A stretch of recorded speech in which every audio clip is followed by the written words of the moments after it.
filled with excitement, fun, and is beyond limits. But the question is, are you ready to jump? If it is a yes, then you have jumped into the world of ultimate entertainment. Welcome to YOLO 247, a place of fun, indulgence, and endless surprises. इनको निकालो, president को impeach करो, इसने बहुत ज्यादा गड़बड़ कर दी है और भारत जैसे मित्र से इसने हमारे रिश्ते खराब कर दिए, इसको निकालो। और जैसे ही प्रेसिडेंट बना सबसे पहले तुर्की गया, चीन गया, भारत आया नहीं। उसने बोला भारत सेंट्रिक पॉलिसी में इसको धुतकारता हूं। अब वहां के लोग कह रहे हैं कि माफी मांगो। ऑपोजिशन वाले इसके पीछे पड़ गए, लोग सड़क पे आना लोगों ने शुरू कर दिया और इन्होंने मुहिम शुरू कर दी, इसको निकालो, आउट, गेट आउट, इसका इंपीचमेंट कराओ। ये इस लायक नहीं है कि मालदीव्स का राष्ट्रपति बने मोहम्मद मुइज़ू। तो मुइज़ू के पीछे लोग पड़ गए। तो अब ये बीच में फंस गया है। अगर ये माफी नहीं मांगता है और ऐसे ही अपना रवैया चालू करता है, इसकी कुर्सी चली जाएगी। जिसने चीन के साथ दोस्ती करी है, चीन ने वो मुल्क खा लिया। श्रीलंका का पूरा पोर्ट निकल गया, Hambantota port. Prosecutor general Hussain Shamim, ये मालदीवियन डेमोक्रेटिक पार्टी का है, सीनियर लीडर है। घर से बाहर निकला, इसके ऊपर हमला हुआ, हथौड़े से इसको मारा, इसका हाथ तोड़ दिया और सुनने में भी आया कि इसको चाकू मारा गया। दोस्तों, आपका दोस्त अगर भारत होगा तो आप लोकतांत्रिक तरीके से सोचेंगे, और अगर आपका दोस्त चीन होगा तो फिर हथौड़े से मारो, चाकू से मारो, फिर आपके दिमाग में यही सब बातें आएंगी। जय हिंद दोस्तों, मैं हूं मेजर गौरवारी और आप देख रहे हैं आज की ताज़ा तरीन खबरें। अच्छा दोस्तों, आपने पूरा सुना होगा मालदीव्स में क्या चल रहा है। मैं थोड़ा सा रिकैप कर दूं तो फिर कहानी फ्लो में आ जाएगी। इंडिया आउट के पूरे स्लोगन पे मोहम्मद मुइज़ू, जो आज की तारीख में प्रेसिडेंट है मालदीव्स का, एक उसने मुहिम चलाई। मुहिम में ये नहीं था कि मैं मालदीव्स में इन्वेस्टमेंट कैसे लाऊंगा, मालदीव्स के लोगों को नौकरी कैसे मिलेगी, हेल्थ केयर कैसे होगा, कुछ नहीं। सिर्फ एक वन सेट एजेंडा उनका था। और एजेंडा क्या था उनका? ये था कि मैं भारत को निकाल दूंगा। आपको ये भी पता है कि वहां पे कोई है नहीं भारत वाला, सिर्फ वहां पे 77 से लेकर 80 भारतीय फौजी हैं, वो भी क्योंकि मालदीव्स ने रिक्वेस्ट करा था। मालदीव्स ने आग्रह करा कि साहब हमें जरूरत है आपकी, अगर कोई बच्चा बीमार हो गया, अगर कोई बीमार हो गया तो एक टापू से दूसरे टापू कैसे ले जाएं, आपको सारी स्टोरी पता है। फिर भारत ने बोला ठीक है, आप हमारे दोस्त हैं, हम आपको 2 हेलीकॉप्टर देते हैं और एक जहाज देते हैं, डॉर्नियर, एक छोटा सा जहाज होता है, 10, 12, 15 लोग बैठते हैं उसके अंदर।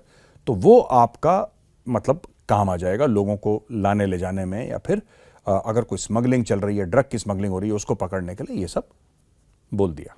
तो दोस्तों, इसमें पूरा मैटर ये हुआ कि फिर मालदीव्स को ना ऐसा लगा कि नहीं, हमने कुछ चेंज चाहिए, हम लोगों को ना बात हमारी बैठ नहीं रही है, हमें कुछ चेंज चाहिए। तो उस चेंज के चक्कर में ये लोग ले आए मोहम्मद मुइज़ू को।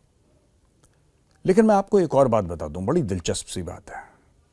बात ऐसी है कि मालदीव्स में जो करप्शन होता है, चाहे वो चीनियों से पैसा लें, चाहे वो खुद अपनी धांधली करें, वो पैसा डालते कहां पे? कुछ सिंगापुर में डालते हैं दोस्तों, कुछ दुबई में डालते हैं, लेकिन बहुत बड़ा चंक उस पैसे का वापस मालदीव्स में आता है। समझ रहे हैं आप? यानी कि उनका जो काला धन है मालदीव्स के नेता का, वो दुबई भी जाएगा, वो सिंगापुर भी जाएगा, वो दाएं बाएं भी जाएगा, हो सकता है लंदन, ऑस्ट्रेलिया भी जाए, यूएस भी जाए, लेकिन उसका एक मोटा हिस्सा वापस मालदीव्स आता है। अच्छा, मालदीव्स में ऐसा है क्या जहां पे आप पैसा लगाएं? होटल्स और रिजॉर्ट्स, क्योंकि सबसे बड़ा धंधा मालदीव्स में यही है। तो बड़े बड़े होटल्स एंड रिजॉर्ट्स हैं जिसमें पार्टनरशिप है बड़े बड़े नेताओं की, या बड़े बड़े नेता उसके ओनर हैं। ठीक है दोस्तों, अब प्रॉब्लम यह हो गई कि जब से इंडियंस ने बॉयकॉट करना शुरू करा, ऑक्यूपेंसी गिर गई। तो जो लोग चाहते थे कि भारत निकल जाए वहां से, उन लोगों को सबसे ज्यादा घाटा हो गया। तो ये चाल उल्टी पड़ गई। अब 2 चीजें हो गई हैं मालदीव्स में। आप जानते ही, हम कवर कर चुके हैं पहले इसी प्लेटफॉर्म में कि मालदीव्स में एक मुहिम चली है कि साहब इनको निकालो, प्रेसिडेंट को इम्पीच करो, इसने बहुत ज्यादा गड़बड़ कर दी है और भारत जैसे मित्र से इसने हमारे रिश्ते खराब कर दिए, इसको निकालो। निकालने के लिए मैं आपको बताता हूं, देखिए 54 उनको सीटें चाहिए, टोटल 54 वोट्स चाहिए। और मालदीव्स की असेंबली में, जो मालदीव्स की पार्लियामेंट है, नेशनल असेंबली कह लीजिए, पार्लियामेंट कह लीजिए, मालदीव्स की पार्लियामेंट में टोटल 80 सीटें हैं। 54 चाहिए निकालने के लिए, 56 उनके पास हैं, दे ऑलरेडी हैव इट। ठीक है जी, 56 उनके पास है। जो मुइज़ू है वो 19 लेके बैठा है, 19 सीटें लेके बंदा बैठा है, माइनॉरिटी में है, कोएलिशन गवर्नमेंट है। फिर इतना क्यों उछल रहा है, मुझे ये बात समझ में नहीं आई, लेकिन उछल गया वो। और जैसे ही प्रेसिडेंट बना सबसे पहले तुर्की गया, चीन गया, भारत आया नहीं। उसने बोला भारत सेंट्रिक पॉलिसी में इसको धुतकारता हूं। अब वहां के लोग कह रहे हैं कि माफी मांगो। गसूम इब्राहिम है जमहूरी पार्टी का, गसूम इब्राहिम उसका नाम है, जमहूरी पार्टी का लीडर है। कई सारी पार्टीज है वहां पे, मल्टी पार्टी डेमोक्रेसी है। गसूम इब्राहिम ऑफ द जमहूरी पार्टी, इसने मुहिम चलाई है और कई लोग इस मुहिम में इसको ज्वाइन भी कर रहे हैं। और इसने कौन सी मुहिम चलाई है? इसने बोला है कि आप माफी मांगो मोदी जी से। तो एक तो वहां पे मोल्डिवियन डेमोक्रेटिक पार्टी और द डेमोक्रेट्स पीछे पड़े हैं इसको हटाने के लिए।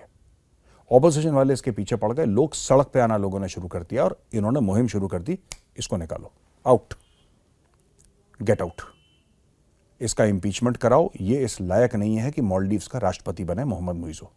तो मुइज़ू के पीछे लोग पड़ गए। दूसरा, जैसे मैंने ये बोला कि ये लोग कह रहे हैं कि अब तुम माफी मांगो, माफी मांगो।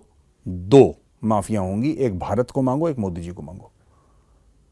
तो अब ये बीच में फंस गया है। अगर ये माफी नहीं मांगता है और ऐसे ही अपना रवैया चालू करता है, इसकी कुर्सी चली जाएगी। दोस्तों, थोड़ा बहुत मुझे लगता है कि मालदीव्स में भी समझ आ गई है कि चीन के साथ दोस्ती करोगे तो चीन तुम्हें निगल जाएगा। चीन के साथ ना दोस्ती अच्छी ना दुश्मनी अच्छी। मैं आपको समझाता हूं क्यों। जिसने चीन के साथ दोस्ती करी है, चीन ने वो मुल्क खा लिया।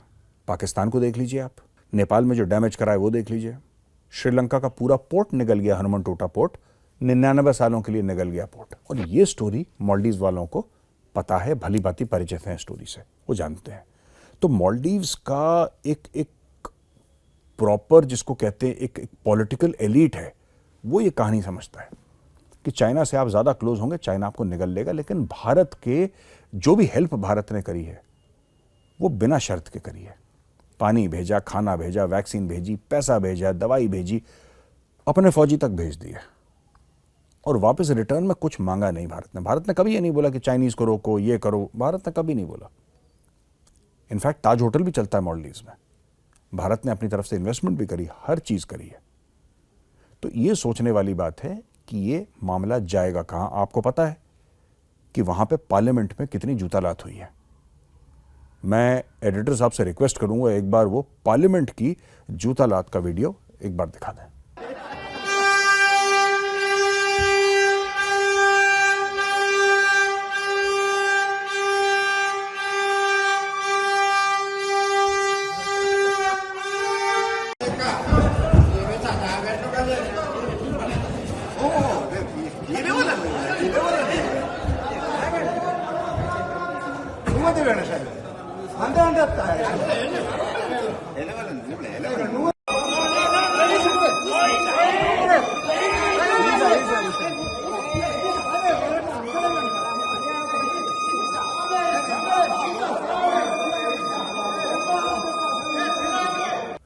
तो दोस्तों, ये आपने देखा। दूसरा, हुसैन शमीम कौन है? ये प्रोसिक्यूटर जनरल है। प्रोसिक्यूटर जनरल हुसैन शमीम, ये मालदीवियन डेमोक्रेटिक पार्टी का है, सीनियर लीडर है। घर से बाहर निकला, जा रहा था, इसके ऊपर हमला हुआ, हथौड़े से इसको मारा, इसका हाथ तोड़ दिया और सुनने में भी आया कि इसको चाकू मारा गया है। दोस्तों, ये किसने मारा होगा आप जानते हैं? ये मोहम्मद मुइज़ू के ऊपर शक जा रहा है और मालदीवियन सोशल मीडिया ये डिस्कस कर रहा है कि हो ना हो ये हमला मोहम्मद मुइज़ू ने करवाया है, क्योंकि वो डरा धमका के काम चलाना चाहता। देखिए ना, आपका दोस्त अगर भारत होगा तो आप लोकतांत्रिक तरीके से सोचेंगे, और अगर आपका दोस्त चीन होगा तो फिर हथौड़े से मारो, चाकू से मारो, फिर आपके दिमाग में यही सब बातें आएंगी। तो दोस्तों, ये वीडियो यहीं पे होता है ख़त्म। कैसा लगा वीडियो? अगर पसंद आया तो इस वीडियो को लाइक करिए। मैं कल फिर हाजिर हूँगा नए वीडियो के साथ। तब तक के लिए जय हिंद।